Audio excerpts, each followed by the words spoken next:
ಯಾರು ಬೇರೆ ಭಾಷೆನಲ್ಲಿ ಮಾತಾಡ್ತಾರೆ, ಮರಾಠಿ ಭಾಷೆನಲ್ಲಿ ಮಾತಾಡ್ತಾರೆ, ತೆಲುಗು ಭಾಷೆನಲ್ಲಿ ಮಾತಾಡ್ತಾರೆ, ತಮಿಳು ಭಾಷೆನಲ್ಲಿ ಮಾತಾಡ್ತಾರೆ, ಮಲಯಾಳಂ ಭಾಷೆಯಲ್ಲಿ ಮಾತಾಡ್ತಾರೆ, ಅವರಿಗೆ ಕನ್ನಡವನ್ನು ಕಲಿಸ್ತಕ್ಕಂಥ ಕೆಲಸ ಮಾಡಬೇಕು ಹೊರತು ಅವ್ರ ಭಾಷೆಯಲ್ಲೇ ನಾವು ವ್ಯವಹರಿಸ್ತಕ್ಕಂಥ ಕೆಲಸ ಆಗಬಾರ್ದು. ಅವ್ರಿಗೂ ಕನ್ನಡ ಕಲಿಸ್ಬೇಕು. ಇಲ್ಲಿ ಕನ್ನಡದ ನೆಲದಲ್ಲಿ ವಾಸ ಮಾಡ್ತಕ್ಕಂಥವ್ರು, ಕರ್ನಾಟಕದಲ್ಲಿ ಜೀವನ ಮಾಡ್ತಕ್ಕಂಥವ್ರು, ಇಲ್ಲಿ ಕಲಿತಕ್ಕಂಥವ್ರು, ಇಲ್ಲಿ ಕೆಲಸ ಮಾಡ್ತಕ್ಕಂಥವ್ರು ಕನ್ನಡದಲ್ಲಿ ಮಾತಾಡಬೇಕಲ್ಲ.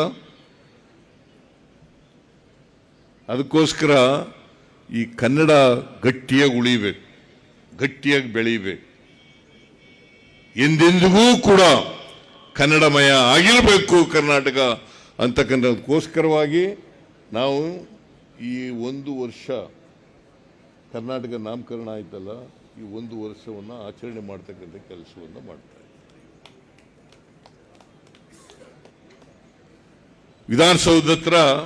ವಿಧಾನಸೌಧದ ಮುಂದ್ಗಡೆ ಕನ್ನಡ ಭುವನೇಶ್ವರಿ ಪ್ರತಿಮೆಯನ್ನು ಕೂಡ ನವೆಂಬರ್ 1ನೇ ತಾರೀಕು ನಾನು ಹೇಳಿದ್ದೀನಿ ತಂಗಡಿಯವರಿಗೆ, ಇಲ್ಲಪ್ಪ ಮುಂದಕ್ಕೆ ಹಾಕಕ್ಕೆ ಹೋಗ್ಕೂಡ್ದು, ಯಾವ ಕಾರಣಕ್ಕೂ ನವೆಂಬರ್ 1ನೇ ತಾರೀಕಿನೊಳಗಡೆನೆ ಆಗಬೇಕು. ಅಲ್ಲಿ ನನಗೊಂದು ಸಾರಿ ಹೇಳಿದ್ರು, ಈಗ ಎಷ್ಟು ದಿನ ಆಯಿತು, ಒಂದು 20 ದಿನಗಳ ಹಿಂದೆ ಹೇಳಿದ್ರು, ಇಲ್ಲ ನಮಗೆ ಇನ್ನೂ ಸ್ವಲ್ಪ ಟೈಮ್ ಬೇಕಾಗ್ತದೆ ಅಂತ. ಟೈಮ್ ಗೀಮ್ ಎಲ್ಲ ಕೊಡೋಕ್ಕಾಗೋದಿಲ್ಲ.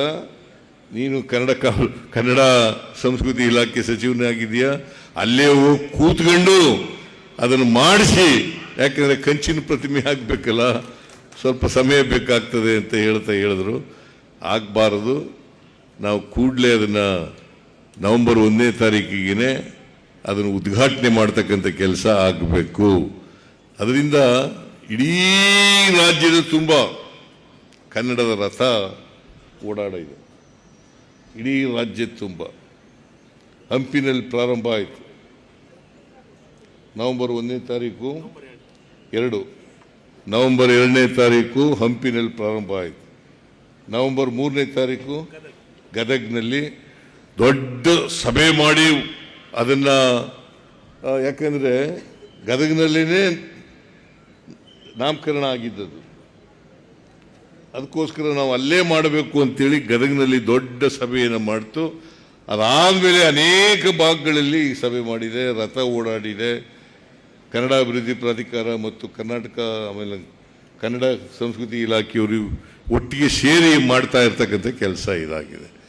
ಇಲ್ಲಿ ನಾವು ಕರ್ನಾಟಕ ಯಾಕೆ, ಈಗಾಗಲೇ ತಂಗಡಿಗೆಯವರು ಹೇಳಿದ್ದಾರೆ, ಯಾಕೆ ರಾಯಚೂರನ್ನು ಆಯ್ಕೆ ಮಾಡಿಕೊಂಡು ಅಂತಕ್ಕಂಥ ಮಾತುಗಳನ್ನು ಹೇಳಿದ್ದಾರೆ. ಇವತ್ತು ಸಾಯಂಕಾಲದವರೆಗೆ ನಾನು ಉದ್ಘಾಟನೆ ಮಾಡಿ ಹೋಗ್ತೀನಿ. ಸಾಯಂಕಾಲದವರೆಗೆ ಗೋಕಾಕ್ ವರದಿ ಹಿನ್ನೋಟ ಮತ್ತು ಮುನ್ನೋಟ ಇದರ ಬಗ್ಗೆ ಚರ್ಚೆ ಆಗ್ತದೆ. ಕನ್ನಡ, ಅದರ ಏಳಿಗೆ, ಅದರ ಅಭಿವೃದ್ಧಿ ಮತ್ತು ಕರ್ನಾಟಕವನ್ನು ಕನ್ನಡಮಯ, ಕನ್ನಡದ ವಾತಾವರಣ ನಿರ್ಮಾಣ ಮಾಡಲಿಕ್ಕೆ ಏನು ಮಾಡಬೇಕು ಅನ್ನೋದ್ರ ಬಗ್ಗೆ ಅನೇಕ ಜನ ಸಾಹಿತಿಗಳು ಇದರಲ್ಲಿ ಭಾಗವಹಿಸ್ತಾರೆ, ಕಲಾವಿದರು ಇದರಲ್ಲಿ ಭಾಗವಹಿಸ್ತಾರೆ. ಮತ್ತು ಗೋಕಾಕ್ ವರದಿ ಅದು ಜಾರಿಯಾಗಬೇಕು ಅಂತ ಹೋರಾಟ ಮಾಡೋದಂಥವ್ರು ಕೂಡ ಭಾಗವಹಿಸ್ತಾರೆ. ಅದನ್ನು ಮಾಡಲಿ ಅಂತೇಳಿ ಈ ಸಂದರ್ಭದಲ್ಲಿ ಹೇಳ್ತಾ, ಈ ಗೋಕಾಕ್ ವರದಿಯ ಹಿನ್ನೋಟ ಮುನ್ನೋಟ ಇದು ಚರ್ಚೆ ಯಶಸ್ವಿ ಆಗಲಿ ಅಂತೇಳಿ ಹಾರೈಸಿ, ಈ ಕಾರ್ಯಕ್ರಮದಲ್ಲಿ ನನಗೆ ಕರೆದು ಇದನ್ನು ಉದ್ಘಾಟನೆ ಮಾಡ್ತಕ್ಕಂಥ ಅವಕಾಶ ಕಲ್ಪಿಸಿಕೊಟ್ಟಂಥ ಕನ್ನಡ ಅಭಿವೃದ್ಧಿ ಪ್ರಾಧಿಕಾರದವರಿಗೆ ಮತ್ತು ಕರ್ನಾಟಕ ಸರ್ಕಾರ ಕನ್ನಡ ಮತ್ತು ಸಂಸ್ಕೃತಿ ಇಲಾಖೆಯವರಿಗೆ ನನ್ನ ಧನ್ಯವಾದಗಳನ್ನು ಹೇಳಿ ನನ್ನ ಮಾತನ್ನು ಮುಗಿಸ್ತೇನೆ. ಜೈ ಹಿಂದ್, ಜೈ ಕರ್ನಾಟಕ, ಜೈ ಕನ್ನಡ.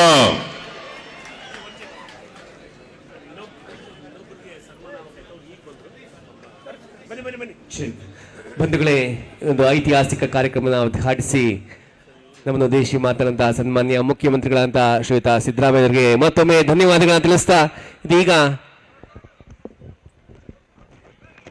ವೇದಿಕೆಯಲ್ಲಿ ಸನ್ಮಾನಿತರಾದಂತಹ ಹಿರಿಯ ಕನ್ನಡ ಹೋರಾಟಗಾರರು ಶ್ರೀ ಜೆ ಕಲೀಂ ಪಾಷಾ ಅವರು ಆಗಮಿಸಿದ್ದಾರೆ. ಅವರಿಗೆ ತಮ್ಮೆಲ್ಲರ ಪರವಾಗಿ ಕರ್ನಾಟಕ ಸರ್ಕಾರದ ವತಿಯಿಂದ ಕನ್ನಡ ಅಭಿವೃದ್ಧಿ ಪ್ರಾಧಿಕಾರ, ಕನ್ನಡ ಮತ್ತು ಸಂಸ್ಕೃತಿ ಇಲಾಖೆ ಹಾಗೂ ಜಿಲ್ಲಾಡಳಿತ ವತಿಯಿಂದ ಇದೀಗ ಗೌರವ ಸಮರ್ಪಣೆ ನೆರವೇರ್ತಾ ಇದೆ ಸನ್ಮಾನ್ಯ ಮುಖ್ಯಮಂತ್ರಿಗಳಿಂದ. ಗೋಕಾಕ ಚಳವಳಿಯಲ್ಲಿ ಭಾಗವಹಿಸಿದಂತಹ ಹಿರಿಯ ಕನ್ನಡ ಹೋರಾಟಗಾರರು ಶ್ರೀ ಜೆ ಕಲೀಂ ಪಾಷಾರವರು.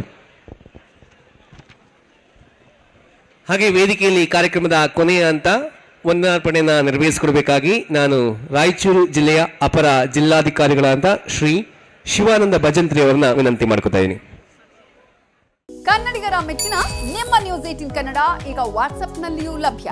ಕರ್ನಾಟಕ ಮತ್ತು ದೇಶ ವಿದೇಶದ 360 ಡಿಗ್ರಿ ಸುದ್ದಿ ವಿವರವನ್ನ ನೀವು ನಿಮ್ಮ ಕೈ ಬೆರಳುಗಳಲ್ಲಿಯೇ ಪಡೆಯೋದಿಕ್ಕೆ ಈ QR ಕೋಡ್ ಅನ್ನು ಸ್ಕ್ಯಾನ್ ಮಾಡಿ. ನಮ್ಮ ಚಾನೆಲ್ ಅನ್ನು ಫಾಲೋ ಮಾಡಿ, ನೋಟಿಫಿಕೇಶನ್ ಆನ್ ಮಾಡಿ.